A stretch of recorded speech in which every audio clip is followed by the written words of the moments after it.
Hi hello నమస్తే welcome to Q news. మొత్తం మీద తెలంగాణలో అతిపెద్ద గిరిజన జాతర, భారతదేశంలోనే కుంభమేళ తర్వాత అతిపెద్ద గిరిజన జాతర ఏదైనా ఉంది అంటే అది మేడారం సమ్మక్క సారలమ్మ జాతర మాత్రమే. దీనికి నిజంగా పెద్ద ఎత్తున ఒకప్పుడు ఎడ్ల బండ్ల మీద ప్రయాణం సాగించిన కేవలం ఎడ్ల బండ్లు మాత్రమే పోయేది. ఒకటి ఇక ఒక ట్రైన్ ఎలా పోతుందో అలా ఉండేది. మొత్తం గిరిజన జాతరకు మేడారం సమ్మక్క సారక్కకు పోవాలంటే ఒక వారం రోజుల ప్రయాణం మాత్రం ఉండేది. నేను కూడా చాలాసార్లు చిన్నప్పటి నుంచి వెళ్ళిన కాబట్టి చెప్తా ఉన్నా. వారం రోజుల సుదీర్ఘ ప్రయాణం ఉండేది. ఓ 3 రోజులు అటు 3 రోజులు ఇటు, మధ్యలో అక్కడో 2 రోజులు, 7-8 రోజుల సుదీర్ఘ ప్రయాణం ఉండేది. సరే, తదనంతరం చాలా డెవలప్మెంట్స్ అయినాయి. ప్రభుత్వాలు ఎప్పటికప్పుడు డెవలప్మెంట్ చేస్తూ ముందుకు వెళ్తూ ఉన్నాయి. ఇప్పుడు బస్సు సౌకర్యం పెరిగింది, ఓన్ ట్రాన్స్పోర్ట్స్ వెహికల్స్ చాలా పెరిగినాయి. నార్మల్గా మేడారం జాతర అంటే ఇక లేని వెహికల్ ఉండదు అక్కడ. బెంజ్ కార్ నుంచి మొదలు పెడితే ఎడ్ల బండ్ల దాకా విమాన సౌకర్యాలు కూడా ఉన్నాయి. హైదరాబాద్ నుంచి ఓ 1,00,000 రూపాయలు సమర్పయామి అనుకుంటే మేడారం పోయి గంటల మళ్ళా రావచ్చు.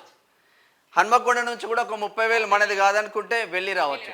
అసలు నిజంగా సమ్మక్క సారక్కను ఇంతమంది భక్తులు ఎందుకు నమ్ముతున్నారు? సమ్మక్క సారక్క చేసిన గొప్పతనం ఏంటిది? మరి కొలిచిన వాళ్ళకు కొంగు బంగారంగా ఎందుకు ఉంది సమ్మక్క సారక్క?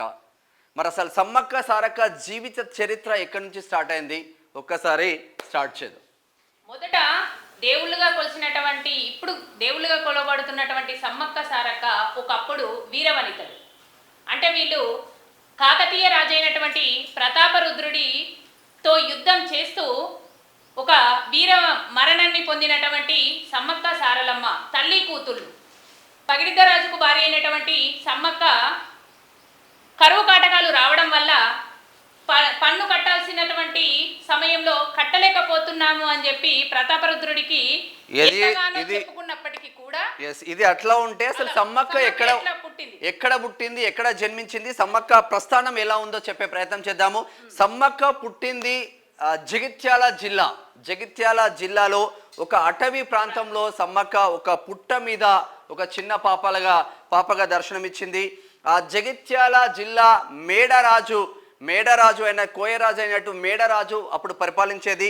మరి తను వేటకు వెళ్ళే సమయంలో ఆ పుట్ట మీద ఒక చిన్న పాపను చూసి అసలు ఆశ్చర్యంగా చూసిన తరువాత ఆ పాపకు చాలా వరకు సింహాలు, ఈ పులులు కంప్లీట్గా కాపలా ఉన్నాయి. విచిత్రంగా అనిపించి అక్కడ ఉన్న రాజు, ఆ మేడరాజు ఆ పాపను తీసుకొని తన సొంత కూతురుగా పెంచాడు. మరి ఆ పలాస గ్రామం, పలాస ప్రాంతం మొత్తం మేడరాజు ఆధ్వర్యంలోనే ఉండేది. తనే రాజు కాబట్టి మరి నిజంగా తను సమ్మక్కను తీసుకున్న తర్వాత, దత్తత తీసుకొని సొంత కూతురుగా పెంచిన తర్వాత పలాసలో కూడా కరువు కాటకాలు లేకుండా పోయినాయి. తను ఇక యుక్త వయసుకు వచ్చేసరికి చాలా వరకు ఆ టైంలో స్టిల్ ఇప్పుడు ఊర్లలో కూడా ఏదైనా చిన్న దెబ్బ తగిలితే మనకు ఏదో ఒక పసరు పోయడం ఇప్పటికీ కొనసాగుతూ ఉన్నాయి. మరి ఆ పసరు చెట్ల మందులతో చాలా వరకు వైద్యం చేసేది సమ్మక్క. తన హస్తవాసి చాలా మంచిగా ఉంటుంది అన్న కోణంలో పెద్ద ఎత్తున చాలా వరకు చెప్పుకుంటున్నారు. తర్వాత ఒక పెళ్ళిడు వచ్చిన తర్వాత ఈ మేడరాజుకి మేనల్లుడైనటువంటి మేడారంను పాలించే పగిడిద్ద రాజుతో వివాహం జరిపించడం జరిగింది. సమ్మక్కకి పగిడిద్ద రాజుకు వివాహం చేశాడు. తదనంతరం పుట్టిన బిడ్డలే సారలమ్మ, నాగులమ్మ, ఇటు జంపన్న. చాలామంది ఏంటంటే సమ్మక్క సారక్క అక్క చెల్లెళ్ళు అనుకుంటారు. చాలామంది చాలా చరిత్ర చూసుకున్నా కూడా సమ్మక్క సారక్క సినిమా రావడంతోనే అక్క చెల్లెళ్ళు అనుకుంటారు. బట్ అక్క చెల్లెళ్ళు కాదు, సమ్మక్క సారక్క తల్లి కూతుర్లు. తదనంతరం ఇక తను జగిత్యాల నుంచి మేడారం పెళ్ళైన తర్వాత మేడారంలో ప్రస్థానం స్టార్ట్ చేశారు. మరి మేడారం రాజుకు భార్యగా ఉన్న సమ్మక్క మేడారంని మంచిగా పాలించుకుంటూ, పగిడిద్ద రాజు మంచిగా పాలించుకుంటూ ముందుకు వెళ్తూ ఉన్నారు. తదనంతరం ఇక ప్రతాపరుద్రుడు ఏకంగా అప్పుడు పలాసకు వెళ్ళిండు. పలాసకు వెళ్ళిన తర్వాత ఒక్కొక్క దాన్ని కంప్లీట్గా తన వశం చేసుకుంటూ అప్పుడు రాజులే దేనిపైన దండయాత్ర చేస్తే ఆ ప్రాంతాన్ని ఆక్రమించుకునేవారు. పలాసాను ఆక్రమించుకున్నాడు. ఆ పలాస ఆక్రమించుకున్న తర్వాత పగిడిద్ద రాజు మేడరాజు పరిపాలించేటువంటి మేడారం వైపుకు వెళ్ళిపోయాడు. అక్కడ తలదాచుకుంటున్నటువంటి సమయంలో ఆ మేడారం ప్రాంతాన్ని కూడా పగిడిద్ద రాజు పరిపాలిస్తున్నటువంటి ఆ ప్రాంతాన్ని కూడా ప్రతాపరుద్రుడు దండయాత్ర చేయడం మొదలుపెట్టాడు. ప్రతాపరుద్రుడు అంటే కాకతీయుల రాజు రుద్రమాదేవి యొక్క కూతురి కొడుకు. అక్కడ ఆ క్రమంలోనే ఇక్కడ ఉన్నటువంటి గిరిజనులకు ప్రతాపరుద్రుడి సైన్యానికి యుద్ధం జరుగుతున్న సమయంలో ఆ యుద్ధంలో పగిడిద్దరాజు చనిపోయాడు. వాస్తవంగా కరువు కాటకాలతో చాలా పెద్ద ఎత్తున తాండవిస్తున్న సమయంలో మేడారంలో అసలు తినడానికి తిండి దొరకట్లేదు. మరి ప్రతాపరుద్రుడేమో వరంగల్ నుంచి వచ్చి నాకు కప్పం కట్టాలి, మీరు పండించిన పంటకు నాకు కప్పం కట్టాలంటే మాకే తినడానికి తిండి లేదు, మేమే కరువు కాటకాలలో విలవిలలాడుతున్నాం, మేం కప్పం కట్టేది ఎట్లా అంటే లేదు మీరు కప్పం కట్టాల్సిందే అంటే వీళ్ళు కట్టకుండా ఉండడంతోనే కాకతీయ రాజు అయిన ప్రతాపరుద్రుడు మేడారంపై యుద్ధం స్టార్ట్ చేస్తాడు. మరి ఆ యుద్ధంలో నిజంగా వీళ్ళ దగ్గర ఉన్న ఏముంటాయి, కోయ రాజుల దగ్గర గుండె ధైర్యం నిండుగా ఉంటుంది. గుండె ధైర్యంతో పాటు ఈ బాణాలు ఉంటాయి, బాణాలు మొండివైన కత్తులు తప్ప ఏం లేదు. ప్రతాపరుద్రుడు అప్పటికే పెద్ద రాజు కాబట్టి పెద్ద సైన్యం ఉంటుంది, గుర్రాలతో పెద్ద ఎత్తున అటాక్ చేసేసి యుద్ధంలో పగిడిద్ద రాజు, సారలమ్మ, నాగులమ్మ వీళ్ళు కంప్లీట్గా చనిపోవడం జరుగుతుంది.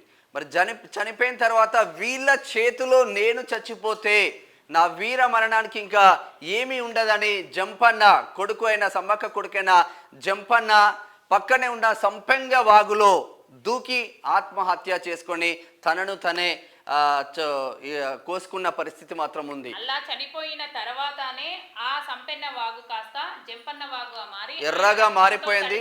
అప్పటి నుంచి జంపన్న వాగుగా ఎర్రగా మారుతుందని మామూలుగా చెప్తా ఉంటారు. సంపెంగ వాగు కాస్త జంపన్న వాగుగా మారింది. అప్పటి నుంచి 900 సంవత్సరాల చరిత్ర మేడారం జాతరకు ఉంది అని చెప్పుకోవచ్చు.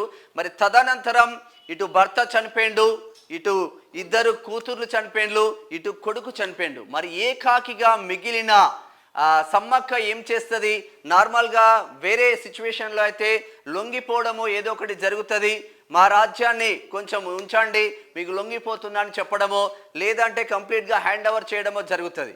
బట్ అలా చేయకుండా సమ్మక్క ఒంటరి పోరాటం చేసింది. ఒంటరి పోరాటం చేసి కోయ గిరిజన ఆ తెగువ ఎలా ఉంటుందో, ఆ ధైర్యం ఎలా ఉంటుందో కంప్లీట్గా కాకతీయ రాజులకు మాత్రం రుచి చూపించింది అని చెప్పుకోవచ్చు. ఆ ఒక్కటి పోరాటం చేస్తున్న సమయంలో కూడా వెనుక నుంచి కాకతీయ రాజులు దొంగ చాటుగా పొడిచి చంపేసిన పరిస్థితి. అదే రక్తంతో చిలుకల గుట్ట వైపు వెళ్ళి అక్కడి నుంచి ఎక్కడికి మాయమైన పరిస్థితులు. మరి అక్కడ భరణి రూపంలో తన మిగతా వాళ్ళ కుటుంబ సభ్యులకు కోయ రాజులకు దర్శనం ఇచ్చింది.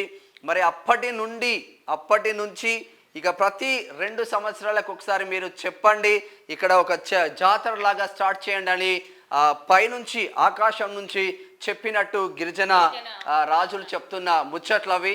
మరి అప్పటి నుంచి ప్రతాపరుద్రుడి కలలోకి వెళ్ళి ఒకరిని పొట్టి చంపడం కరెక్ట్ అయినటువంటి వీరత్వం కాదు, యుద్ధం చేసి గెలిచినప్పుడే వీరత్వం లభిస్తుంది. నేను ఎలాగో ఇక్కడ వెలిసాను కాబట్టి నీవు చేసినటువంటి తప్పుకు ప్రతి 2 సంవత్సరాలకు ఒకసారి నన్ను గనక పూజించడం వల్ల ఇక్కడ ఉన్నటువంటి ప్రాంతం అంతా కరువు కాటకాలు నశించి సుభిక్షంగా ఉంటుంది. ఇప్పటి నుండి అయినా నువ్వు న్యాయ ప్రకారంగా వెళ్తూ న్యాయంగా పరిపాలించు అని చెప్పి ప్రతాపరుద్రుడి కళలో కనబడ్డది. కానీ ప్రతాపరుద్రుడు కూడా సమ్మక్కకు భక్తుడైండు. తదనంతరం సమ్మక్కకు భక్తుడైన తర్వాత కొన్ని సంవత్సరాలు అదే చిలుకల గుట్ట పైన కేవలం గిరిజనులు మాత్రమే దర్శించుకునేవారు.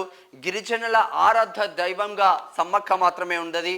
తదనంతరం కొన్ని సంవత్సరాల తర్వాత జాతర ఎక్స్పెండ్ అవుతా ఉన్నారు. పబ్లిక్ చాలా మంది గిరిజనులు ఇటు ఛత్తీస్గఢ్ నుంచి, మహారాష్ట్ర నుంచి, తెలంగాణ రాష్ట్రం నుంచి, ఈ ఒడిశా నుంచి, ఈ 4 రాష్ట్రాల నుంచి ఎక్కువగా స్టార్టింగ్ వచ్చారు. ఇప్పుడు త్రూఅవుట్ ఇండియా మొత్తం వస్తూ ఉన్నారు. మరి తర్వాత కిందికి తీసుకొచ్చి ఇక పెద్ద ఎత్తున జాతర మాత్రం షురూ చేసిండ్రు. ప్రతి 2 సంవత్సరాలకు ఒక్కసారి జాతర పెద్ద ఎత్తున మాత్రం జరుగుతుంది. కన్నెపల్లి నుంచి సారలమ్మను తీసుకొస్తారు బుధవారం రోజు. గురువారం రోజు చిలకలగుట్ట నుంచి భరణి రూపంలో సారలమ్మను తీసుకొస్తారు. మరి కూతురు తల్లి వచ్చిన తర్వాత దానికి ముందే పగిడిద్దరాజు అందరికన్నా ముందు చేరుకుంటారు. ఇక్కడ ఇంకో గొప్ప విషయం ఏంటంటే పగిడిద్దరాజును స్వయంగా కాకతీయ వంశస్థులే అప్పటి నుండి తీసుకురావడం అనేది ఆనవాయితీ. అంటే వాళ్ళు చేసినటువంటి తప్పుకు ఒక ప్రక్షాళన చేసుకోవడం కోసము అతని సమ్మక్క భర్త అయినటువంటి పగిడిద్దరాజును మొదటగా తీసుకొచ్చిన తర్వాత సారలమ్మ భర్త అయినటువంటి గోవిందరాజులు వాళ్ళిద్దరిని తర్వాత సమ్మక్కను గద్దె మీదకి తీసుకురావడం అనేది ఆనవాయితీ.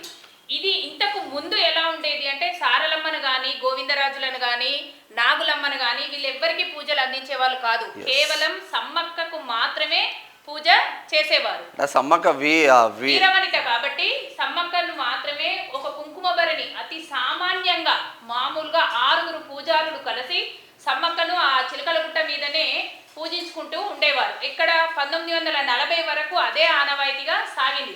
ఆ తర్వాత మాత్రమే సారలమ్మకు, జంపన్నకు, నాగులమ్మకు, పగిడిద్దరాజుకు పూజలు అందించడం అనేది జరిగింది. రాను అది మేడారంలోనే ఒక కుంభమేళానికి మించినటువంటి గిరిజన జాతరగా కొనసాగుతూ నేటికి భక్తులు కోరినటువంటి కోరికలను ఒక బెల్లాన్ని బంగారంగా చెప్పుకునేటువంటి గొప్ప మహాజాతర ఏదైనా ఉంది అంటే అది కేవలం సమ్మక్క.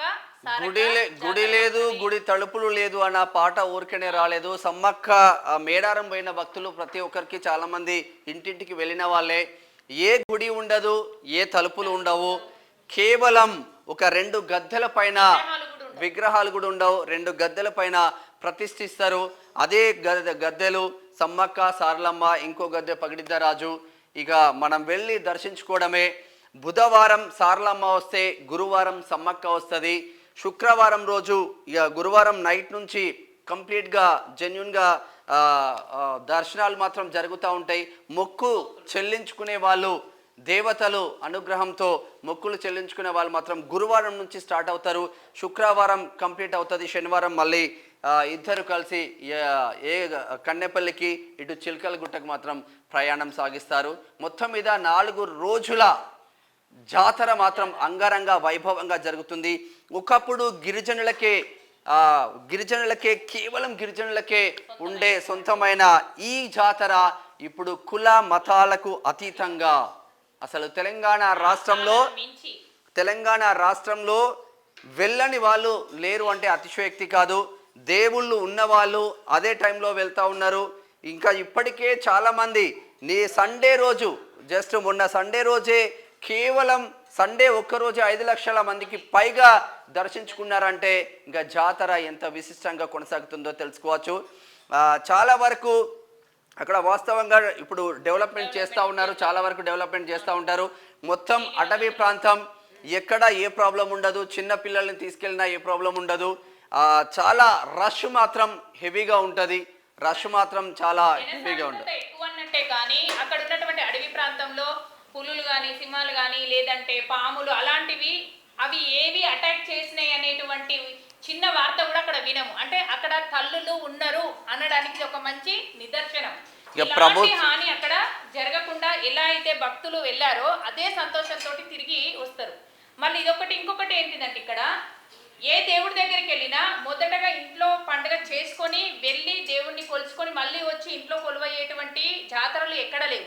కేవలం సమ్మక్క సారక్కకు మాత్రమే ఎదురు పండుగ చేసి ఆమెతో ఎవరైతే బాగలేకపోతే వాళ్ళు ఏదైనా మొక్కుకున్న మొక్కులు తీర్చడం అవి తీరాలి అన్న ఉద్దేశంతో వాళ్ళెత్తు బంగారం ఇస్తామని చెప్పి అవి తీరిన తర్వాత 2 సంవత్సరాలకు ఒకసారి వెళ్ళి వాళ్ళెత్తు బంగారాన్ని ఇచ్చి తల్లులకు సమర్పించి తిరిగి వచ్చి మళ్ళీ ఎదురు పండుగ చేసి ఆ బంగారాన్ని ఒక 5 వారాలు ఇంటి చుట్టుపక్కల వాళ్ళను పిలిచి వాళ్ళకు ఇచ్చి వాళ్ళ కోరికలు నెరవేరేటట్టుగా ఈ జాతర అనేది చాలా అంటే చాలా ప్రతి సంవత్సరం 2 సంవత్సరాలకు ఒకసారి మాత్రం చాలా గొప్పగా జరుగుతుంది. బట్ ఇప్పుడు ఉన్న ట్రెండ్కి తగ్గట్టు ప్రతి ఒక్కరు ఏదో ఒక సమయంలో మేడారం వెళ్ళి వస్తూ ఉన్నారు.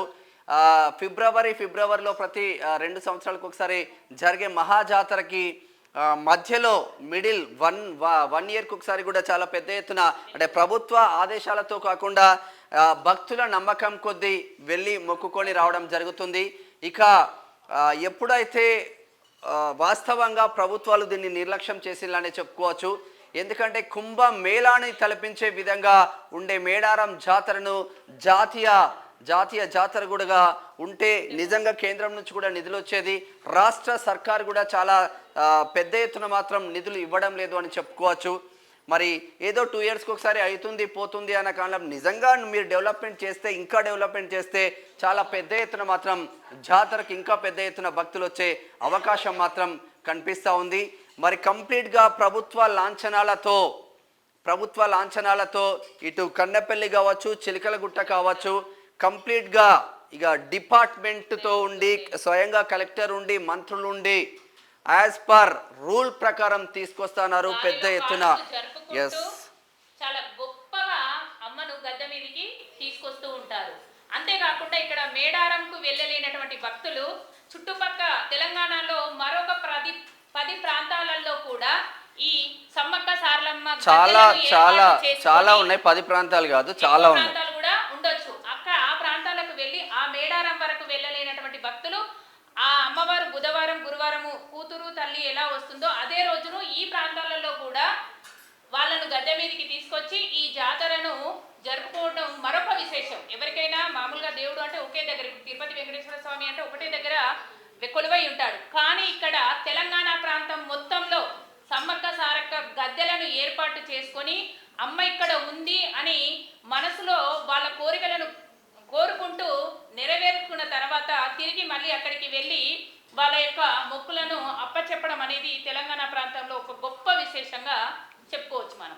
మరి కోట్ల భక్తులను ఆకర్షించే మేడారం జాతర దినదినాభివృద్ధి చెందాలని నెక్స్ట్ మేడారంలో అప్డేట్స్ ఎలా ఉంటాయి మీకు క్యూ న్యూస్ కూడా ప్రత్యక్ష ప్రసారంలో అందిస్తుంది. చూస్తున్నాం క్యూ న్యూస్. ఇది తెలంగాణలో జరిగే అతిపెద్ద గిరిజన జాతర సమ్మక్క సారలమ్మ మేడారం జాతర చరిత్ర. Thank you so much. Signing off. Thank you.